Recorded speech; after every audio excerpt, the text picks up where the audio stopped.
සියලු දෙනාටම සුබ උදෑසනක් ප්‍රාර්ථනා කරමි. රුවන්ශ්‍රී ලියනගේ YouTube නාලිකාව හා එකතු වෙන ඔයාලා සියලු දෙනාම ඉතාමත් ආදරේ ආයුබෝවන් කියලා පිළිගන්නවා.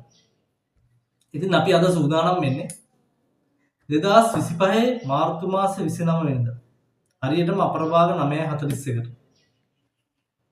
සෙනසුරු ග්‍රහයා මීන රාශිගත වෙනවා. මෙන්න මේ සෙනසුරු ග්‍රහයාගේ මීන රාශිගත වීම ගැන කතා කරන්න තමයි අපි සූදානම් වෙන්නේ. අපි කවුරුත් බලාගෙන හිටියා මේ ගහමාරුව අපිට හොඳද නරකද කියලා කතා කරා. එතකොට ධනු ලග්නයෙන් ඉපදිච්ච ඔයාට මේ සෙනසුරු මාරුව යහපතක් වෙනවද අයහපතක් වෙනවද? අයහපතක් වෙනවා නම් අපි කරන්න ඕන මොකද්ද? යහපතක් වෙනවා නම් ඒක වැඩි දියුණු කරගන්නේ කොහොමද? මෙන්න මේවා ගැන කතා කරන්න තමයි අපි සූදානම් වෙන්නේ. එතකොට වැඩි කතා නැතුව අපි ගිහිල්ලා බලමු මොකද්ද මේ සෙනසුරු මාරුවේදී සිද්ධ වෙන්නේ කියලා. ධනු ලග්නයෙන් ඉපදිච්ච ඔයා හැමෝටම උදව් උපකාර කරනවා. හැමෝටම ගුරු හරුකම් දෙනවා. හැමෝගෙම දියුණුවට වැඩ කටයුතු කරන්න උත්සාහ කරනවා. මෙන්න මේ වගේ කෙනෙක්ට හරියන්න ඕනේ කියලා හැමෝම ප්‍රාර්ථනා කරනවා. එතකොට ධනු ලග්නයෙන් ඉපදිච්ච ඔයාට බලමු සෙනසුරු මාරුවේදී මොකද්ද වෙන්නේ කියලා. සෙනසුරු ග්‍රහය උපචේ භාවයක් වන තුන්වැන්න තුල ගෝචර ගමනින් ගමන් කරලා මාර්තු මාසේ 29 වෙනිදා 2025 මාර්තු මාසේ 29 වෙනිදා හතරවැන්නට ගෝචර ගමනින් ගමන් කරනවා. හතරවැන්න කියන්නේ උපචේ භාවයක් නෙවෙයි. සෙනසුරු ග්‍රහය උපචේ භාවයන් තුලට සුබ ප්‍රතිඵල ගෙනලා දෙනවා. නමුත් හතරවැන්න කියන්නේ ධනු ලග්නයෙන් ඉපදිච්ච ආගේ මීන රාශිය. ලග්නාධිපතිට අයත් රාශිය. මීන රාශියට සෙනසුරු ග්‍රහය අසුබ ප්‍රතිඵල ගෙනල්ලා නුදුන්නට ලග්නාධිපතිත් එක්ක මිත්‍රයෙක් බවට මිත්‍රයෙක් වෙලා ඉන්නවා. එතකොට දැඩි හානිකර තත්ත්වයන් ගෙනල්ලා දෙන්නේ නැහැ. එතකොට සෙනසුරු ග්‍රහය හතරවැන්නට ගෝචර වීම හොඳයි. මිත්‍ර ග්‍රහයෙක් හැටියට. එතකොට ධනු ලග්නයෙන් ඉපදිච්ච ආගේ සෙනසුරු ග්‍රහය පැමිණෙන්නේ හතරවැන්න. හතරවැන්නේ ගමන් කරන සෙනසුරු ග්‍රහය Tamanගේ තුන්වෙනි දෘෂ්ටියෙන් හයවැන්න දකින්න. 4 5 6 7 හත්වෙනි දෘෂ්ටියෙන් 10 වැන්න දකින්න. 8 9 10 10 වෙනි දෘෂ්ටියේ ලග්නය දකින්න. එතකොට තුන්වැන්න තුල ගමන් කරන කාලයේදී Tamanගේ කටයුතු තමන් පහුගිය කාලයේදී වේස මහන්සි වෙලා කටයුතු කරපු දේවල් වල යම්කිසි සහනදාය වටපිටාවක් නිර්මාණය වුණා. නැහැ කියන්න බෑ. තමන් ගොඩනගාගත්ත ව්‍යාපාරවල, තමන් ගොඩනගාගත්ත දේවල් වල, තමන් වැඩි දියුණු කරගත්ත දේවල් වල ප්‍රතිඵල ලැබෙන්න ගත්තේ මෙන්න මේ සෙනසුරු ග්‍රහය තුන්වැන්න තුල ගමන් කරන කාලේ.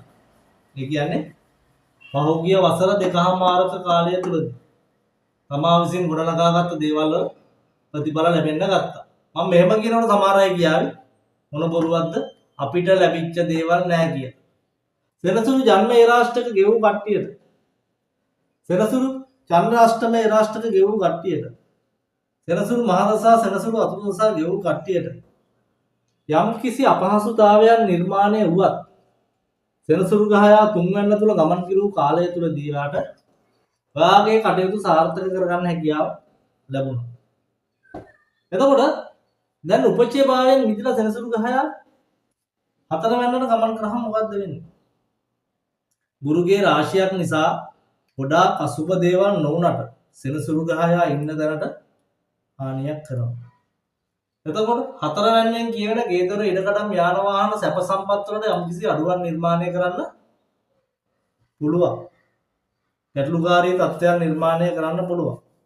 තමා විසින් දුක් මහන්සියෙන් ගොඩනගාගත්ත ගේදොර ඉඩකඩම් යාන වාහන සම්බන්ධයෙන් අනිකුත් පුජ්‍යලයන්ගේ ඉරිසියාවට ලක් වෙන්න පුළුවන්. තමන් ගොඩනගාගත් ධනය සම්බන්ධයෙන් තමන් දුක් මහන්සියලා ගොඩනගා තමන් වේස මහන්සියලා තමයි ගොඩනගාගත්තේ.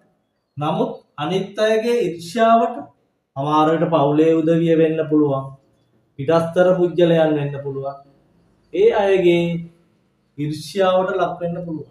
අනේ එයාට එහෙම තියෙන අච්චර තියෙන මෙච්චර වාහන තියෙන මෙච්චර ඉඩම් තියෙන මෙච්චර ගෙවල් දොරවල් තියෙන මෙන්න මේ ආකාරයේ නොයෙකුත් ඊර්ෂ්‍යාවන්ට ලක් වීමට ඉඩකඩ තියෙනවා.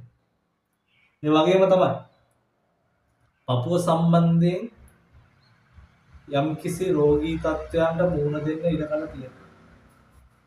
ඒ ගැන ටිකක් සැලකිලිමත් වෙන්න වෙනවා. ඒකම කියන්න ඕන. මෙතෙක් කලක් යම්කිසි අසනීපකාරී තත්ත්වයන්ගෙන් පීඩා වින්දා නම් එම තත්ත්වයන් සමතයකට පත් කරගෙන ශරීර සෞඛ්‍ය යහපත් තත්ත්වයට පරිවර්තනය කරගන්නට හැකියාවක් තියෙනවා. මොකද හතරවැන්නේ ගමන් කරන ගුරු ග්‍රහයා හතරවැන්නේ ගමන් කරන සෙනසුරු ග්‍රහයාට තුන්වෙනි දෘෂ්ටිය හයවැන්නට වැටෙනවා. හයවැන්නෙන් කතා කරන රෝගාබාධ, ණය ගනුදෙනු, සේවක සේවිකාවන් මෙන්න මේවායේ තිබිච්ච ගැටලුකාරී තත්ත්වයන් निराකරණය කර ගැනීමේ හැකියාවද තියෙනවා. ඒකම 10 වැන්නට 7 වෙනි දෘෂ්ටිය වැටෙනවා. මේ 7 වෙනි දෘෂ්ටිය අපි හඳුන්වන්නේ අත්‍යාරී වෛරී දෘෂ්ටියක් විදියට. මෙතනදී රැකියාව සම්බන්ධයෙන් ගැටලුකාරී තත්ත්වයන් නිර්මාණය වෙන්න පුළුවන්. දැන් ඉතින් බය වෙන්න ඕනද?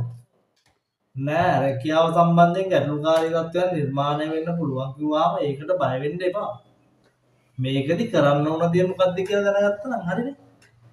තමන්ගේ රැකියාවට වෙනදට වඩා උනන්දුවෙන් වැඩ කටයුතු කරන්න. කිසිම කෙනෙක් මත විශ්වාසය තියලා තමන්ගේ වැඩ කටයුතු බාර දෙන්න නැතුව ඉන්න. තමන් විසින් කරන ලද රාජකාරී පරක් නව දෙවරක් නව තුන්වරක් බලලා කටයුතු කරන්න. එතකොට ගැටලුකාරී තත්ත්වයන් එන්න පුළුවන්. ගැටලුකාරී තත්ත්වයන් ආවත් ඒක විසඳිලා යනවා. ඒක නිසා තමන් කරන දේ වෙනදට වඩා සැලකිලිමත්ව කරා නම් ගැටලුකාරී තත්ත්වයන් නිර්මාණය කරන්නේ නැහැ. මොකද විශේෂයෙන් ගුරු ග්‍රහයාගේ රාශියක සෙනසුරු ග්‍රහයා ගෝචර ගමනින් ගමන් කරන නිසා සිදුවෙන්න තියෙන ගැටලුකාරී තත්ත්වයන් අඩුයි. නමුත් අපි සැලකිලිමත් වුණාම තව තවත් අපිට ඒක විසඳගෙන ඉදිරියට යන්න පුළුවන්. ඒ වගේම තමයි 10 වෙනි දෘෂ්ටියේ ලක්ෂණය දකින්න. 1 2 3 4 5 6 7 8 9 10. 10 වෙනි දෘෂ්ටියේ සෙනසුරු ග්‍රහයා ලක්ෂණය දකින්නකොට තමන්ගේ ප්‍රසිද්ධිය, කීර්තිය, තමන් බලාපොරොත්තු වෙච්ච දීපු ගමන මෙන්න මේ දේවල් වලට යම් යම් බාධාකාරී තත්ත්වයන් පැමිණෙනවා. ඒක නිසා ඒක පිළිබඳ විශේෂ අවධානය යොමු කරන්න. අර මම හැමෝටම උදව් උපකාර කරන්න යනවා. තමන්ට කරන්න වැඩ ඕන තරම් තියෙනවා. ඕන තරම් වෙලාවක් තියෙනවා. හැබැයි අනිත් අයගේ වමන්ගේ වැඩ පැත්තකින් තියලා අනිත් අයට උදව් උපකාර කරන්න යනවා. හැමෝටම උදව් උපකාර කරන්න යනවා. උපදෙස් දෙනවා. හැමෝම යහමකට ගන්න උත්සාහ දරනවා. නමුත් ඔයාට උදව් කරන්න කවුරුවත් නැහැ. ඔයාට උදව් කරන්න කවුරුත් නැහැ. ඔයා සමන්ගේ මහන්සියෙන් උපයගත්ත දේවල් වලටත් ඉරිසියා කරන්න කට්ටිය ඕන තරම් ඉන්නවා. අන්න ඒක නිසා මේ ගැන අවධානය යොමු කරන්න. මේ ගැන කියන්නේ තමන්ගේ චරිතය ගැන අවධානය යොමු කරගන්න ඕන. මොකද අනිත් අයට උදව් උපකාර කරන්න කියලා, අනිත් අයට අනුකම්පා කරන්න කියලා තමන්ගේ චරිතයට ගැටලුකාරී තත්ත්වයන් නිර්මාණය වෙන්න පුළුවන්. මොකද සෙනසුරු ග්‍රහයා හතරවැන්න තුල ගෝචර ගමනින් ගමන් කරනකොට කණ්ඨක ශනි කියන අපලය ක්‍රියාත්මක වෙනවා. ලග්නයෙන් හතරවැන්නේ සෙනසුරු ගෝචර ගමනින් ගමන් කරනවා. මෙන්න මෙතනදී තමන් නිවසෙන් පිටත් වෙලා වැඩ කටයුතු කරන අයට, විදේශ රටවල සේවය කරන අයට, තමන්ගේ නිවසෙන් බැහැරව ඉඳලා වැඩ කටයුතු කරන අයට ඉතාමත්ම වාසිසහගත තත්ත්වයන් නිර්මාණය කරනවා. රැකියාවේ දියුණුව, අධ්‍යාපනයේ දියුණුව හැම පැත්තෙම තමන්ගේ කටයුතු සාර්ථක කරගන්න පුළුවන් හැකියාව නිර්මාණය වෙනවා. මොකද කණ්ඨක ශනි අපලය කියන්නේ තමන්ගේ නිවසින් බැහැරව කටයුතු කරන ඕනම කටයුත්තක් ඉතාම සාර්ථකව කරගැනීමේ හැකියාවක් තියෙනවා. දැන් මෙතනදී නිවස තුල ඉන්න කට්ටිය මාපේ නිවස තුල ඉන්නේ අනේ අපේ කටයුතු සාර්ථක වෙන්නේ නැහැ කියලා එහෙම අධෛර්යමත් වෙන්න එපා. ඍණාත්මක සිතිවිලි ගන්න එපා. නමුත් මම කිව්වේ වැඩි වාසි සහගත තත්ත්වයක් නිවසෙන් පිට ඉන්න අයට නිර්මාණය කරමු.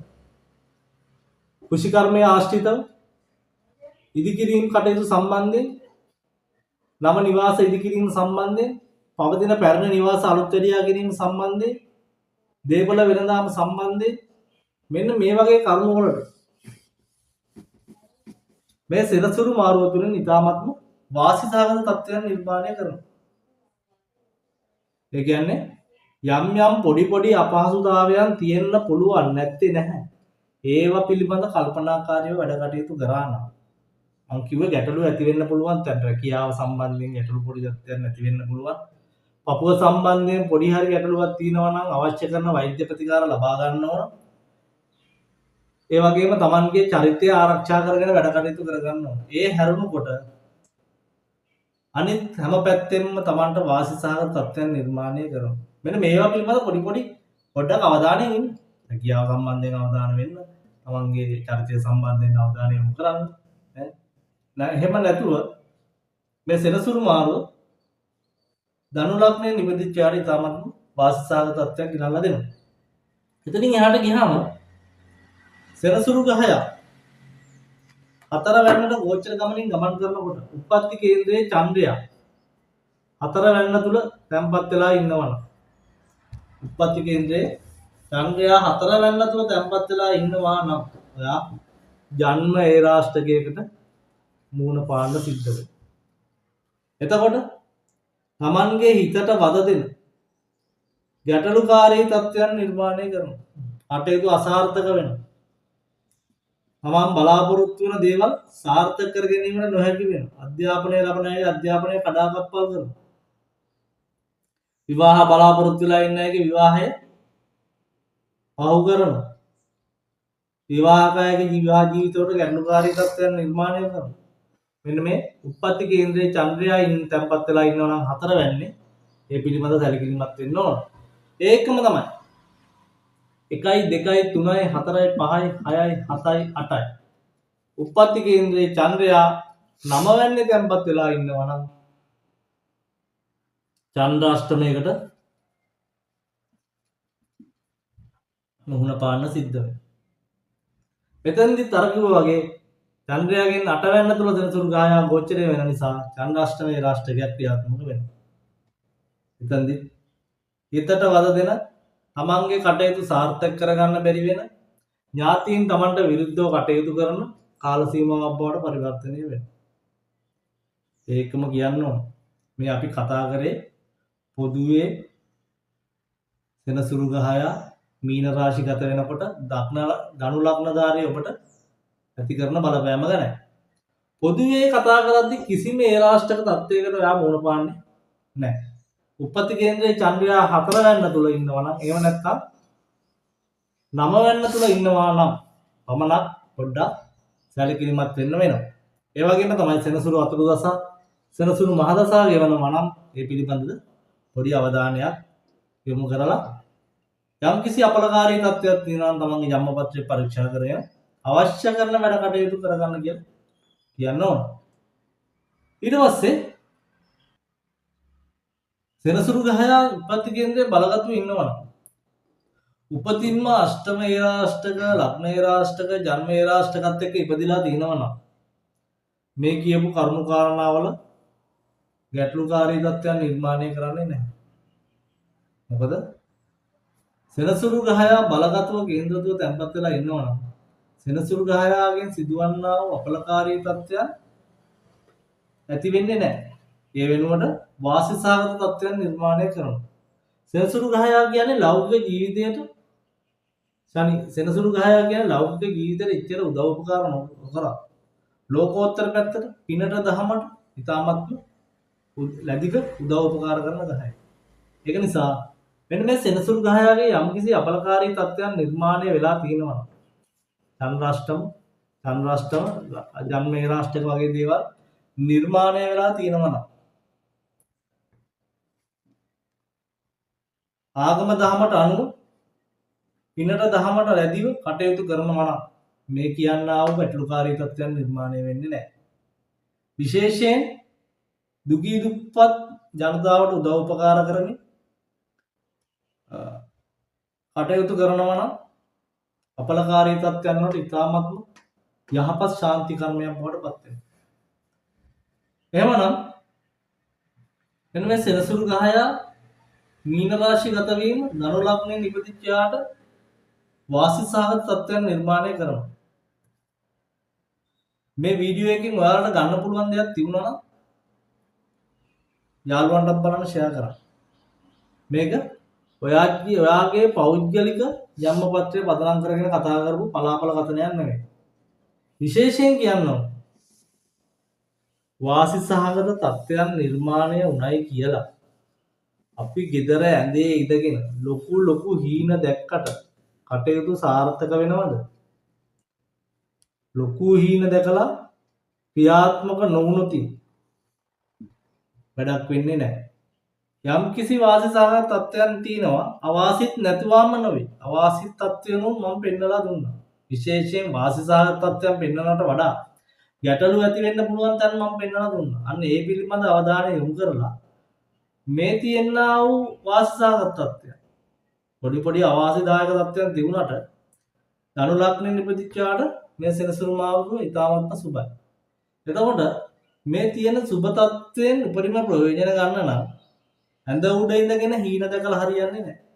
ඒවා ක්‍රියාත්මක කරන්න මහ පොළොවට වහින්න ඕන. මහ පොළොවට බහැලා ඒවා ක්‍රියාත්මක කරනකොට තමයි තමන්ගේ හීන සාර්ථක වෙන්නේ. එහෙමනම් තමන්ගේ හීන සාර්ථක කරගන්න පුළුවන් ඉතාමත්ම යහපත් වාසනාවන්ත අනාගතයක් ප්‍රාර්ථනා කරමි. ඔයාලා සියලු දෙනාටම සුබ අනාගතයක් ප්‍රාර්ථනා කරමි. මම නිහඬව සියලු දෙනාටම පෙරවසරයි.